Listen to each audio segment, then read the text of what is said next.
I suffered so long in chess before I discovered this magic opening. It changed absolutely everything. Now it's your turn. It starts with the move d6. I call it the universal defense because you can play it against everything. And then you go for the move e5 whenever it's possible. This is so great. You immediately attack this pawn on d4. Very simple. If they take it, we are ready to take it back. No problems at all. Let's see if they do it. Otherwise, we are going to continue the development. We are fighting for the center, and it's not a mainstream opening. This is one of the biggest advantage in my opinion, because your opponent is going to have so little experience in it. He has zero idea what to do, especially under 2000 elo. So all I'm doing here is defending the pawn and at the same time developing my piece. And this second knight goes to f6, this bishop goes to e7. I just castle, absolutely nothing special. Yeah, let's play knight f6. I don't really care what my opponent is doing. This is so great. Whatever he is doing, I'm playing the same moves. As simple as that. That saves you so much time.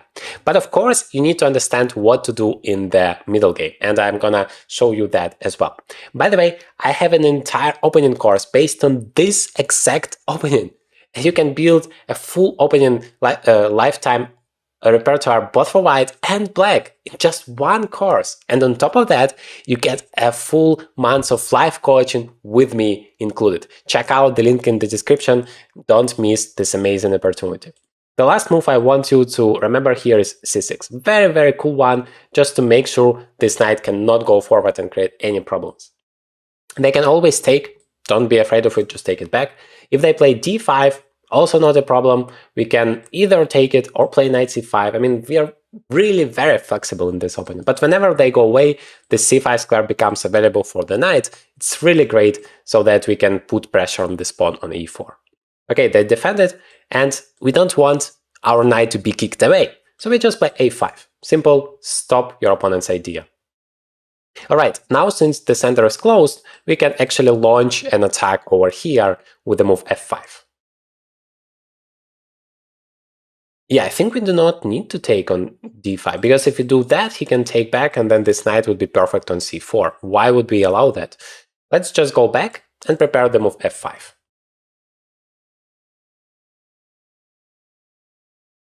Okay, he stops it, which is actually very smart. We are playing against 2300 rated player, very, very strong one. So we have a tough opposition, which is very good, so that I can illustrate the ideas. I think it doesn't stop our plan, actually. We can still play g6 and go for f5. Yes, he's preparing that. He's smart. I want to exchange my dark square's bishop if I have a chance. Normally, like, this bishop is not that active, and if we can activate it and be super powerful here, why not? We can even play bishop f4, very simple idea, queen h4 threatening checkmate, and good luck trying to stop that, why not? Maybe he goes back knight f3 though, but okay, the queen is active, the bishop is active, this is all good. And f5 is coming. Maybe we just play knight g7 to prepare the move f5 even more, to avoid problems with the check.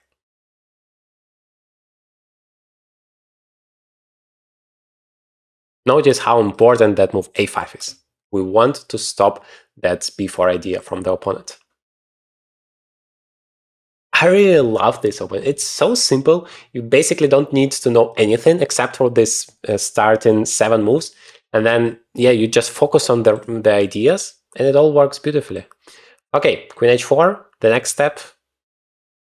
Threaten checkmate in 1, as simple as that. Knight f3 is now not really a good move, because f2 pawn would also be hanging. Yes, and now I want to get ready for the... maybe d6 pawn. I don't want to lose it, right? If he takes, and then this queen is coming.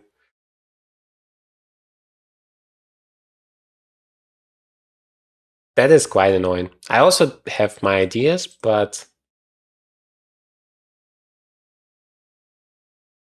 I don't want to lose this key pawn. Then let's play king to h8 and just play f5, so that we can take in with the bishop, then play rook d8, activating all of our pieces, and at the same time defending the d6 pawn.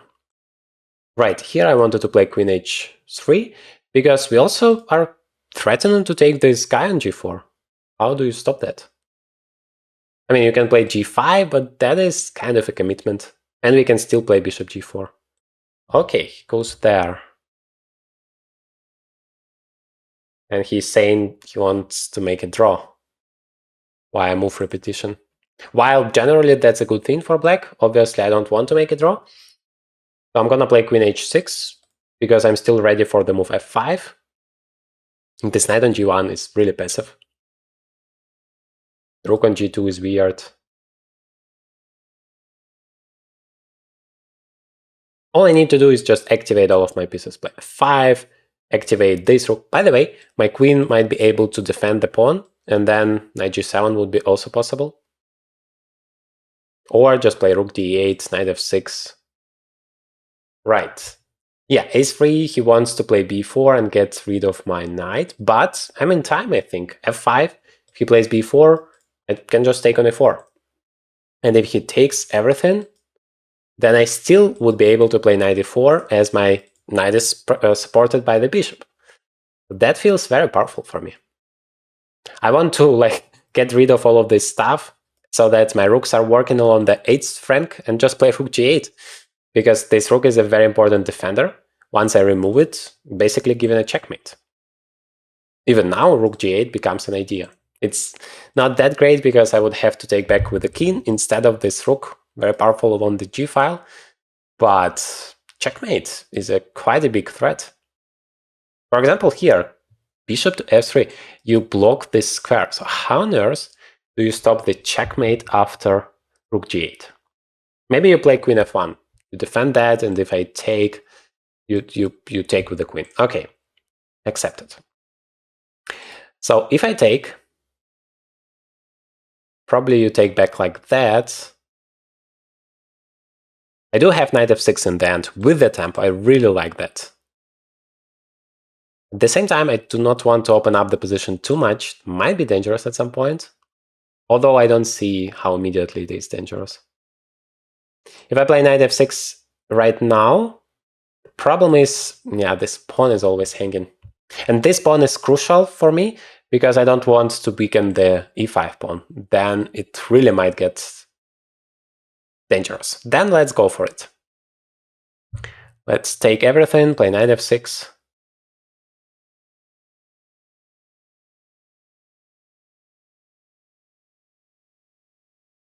Although my bishop is still here. A little bit stuck.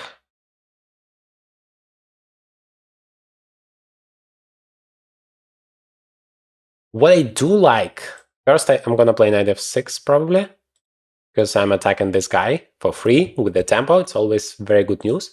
But after he goes back, let's say here, I can play c5 and completely shut down this whole thing because my pawn is hanging. I can also take, actually. That would be faster in terms of getting an extra tempo as he has to take back somehow. But he can take with the bishop, and then his bishop is actually great. If I take, he takes with the queen. Although that is a little bit questionable because if I achieve something like that, that is game over. But there are some weaknesses for me too. No, let's play positionally. I think this is very instructive because he has this pair of bishops, which after my move c5 are now both completely stupid, cannot do anything, and I can continue the attack for free. I can play bishop f5, rook g8, and just try to give it checkmate. Plays that.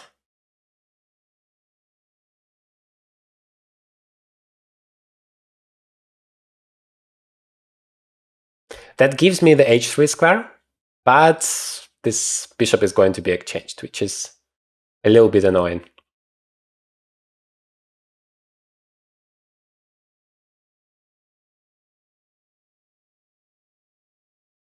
I can play bishop g5 just to save it.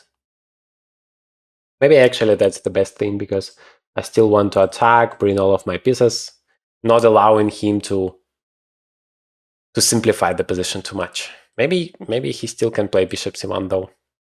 In every case, my position is great. This is a beautiful outcome of the opening. I feel like I'm much better here, at least positionally. But of course, I'm still not completely winning. That is not that easy in chess, especially if you play against a very strong opponent. I'm gonna do my best though. At some point, e4 might actually be winning. Like, yes, it's super dangerous to open up this diagonal. I definitely understand that, but this is well protected, and e4 is literally winning the bishop. Okay, he plays queen to g1, which is attacking my guy here. That is something I cannot ignore. Maybe he wants to play bishop c1, but before that he wants to double on this diagonal. Yeah, I don't like that he's creating so many threats for me. This is annoying. I'm like, always one tempo not enough. If I play e4, he's gonna... Ah, wait, e4 right now is not even possible. He can take it thanks to the pin. Yeah, opening up this pin is... this diagonal is super dangerous. Then let's just play rook g8. Defending the guy. Bishop c1, okay, we are gonna exchange it. Still, the pawn structure is better for us. The position is better for us. We are not gonna win via checkmate. We are gonna win via positional chess. Okay, knight f4. I actually feel that's a bad move. For multiple reasons, but first, I can just play bishop h3. That's exactly what happens so often when you apply a lot of pressure on your opponent. He can make, even if he's strong like that, he's making some good moves. One move, another move, the third one, the fifth one, but sooner or later he starts making mistakes because he's a human being. Especially if you're under 2000, that's going to be a case much more often. In order to provoke your opponent's mistakes, though, you have to create as many threats for him as possible. Apply as much pressure as possible. And that's exactly like this game is a perfect example of how to achieve that. Yes, I don't play perfect. I made probably a bunch of mistakes in this game. And you're gonna do it as well. That's completely fine. It's chess. But if you have this solid plan, if you play this fantastic opening, life becomes so much easier for you. And that is what I wish for you. Just give it a try. Check out my opening course to dive 1000 times deeper into that and build a lifetime opening repertoire, as well as the playlist where I cover more lines your opponent can do. Meanwhile, I think my attack is going to be super successful here. Bishop f4. Actually, knight f5 is not a threat because we have bishop f4, check, we have the rook and then queen h2. So let me bring every single one of my pieces into the game. This is always the best thing you can do. This is the point of having extra pieces, right? Who cares if you have an extra rook if it stands in the corner and does absolutely nothing, like this rook on a1. Actually, he's playing completely without it. So you want every single one of your pieces to be active, and you want to bring it into the center of the actions. Sometimes it's literally the center of the board, but sometimes it's, for example, the king side where everything important happens. Now I'm just thinking how I can get to my opponent. Bishop f4, yeah, I can exchange it, but it's not something special. I can play bishop f4 and then knight to g4, attacking this guy. He plays h3, I can even take, and then this is going to be a huge problem. If he exchanges, I'm always happy to exchange pieces when I'm material up. This makes your life so easier.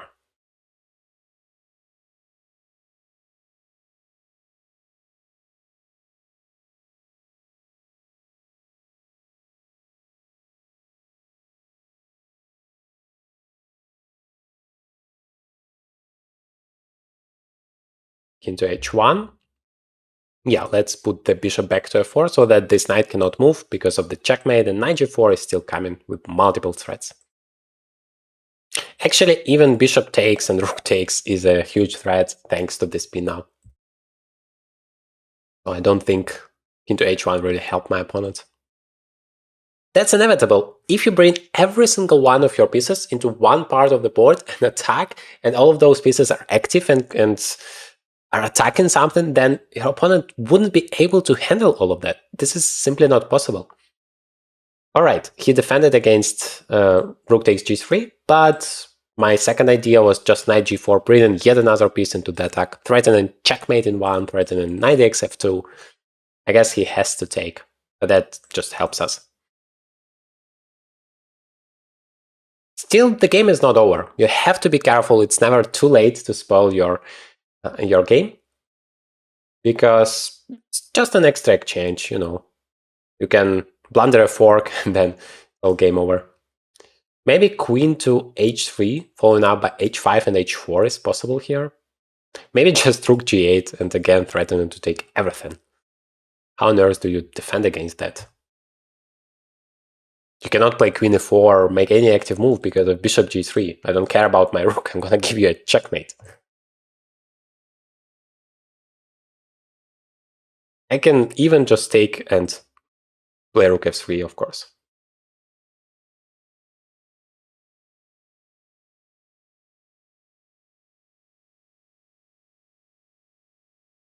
Into g1.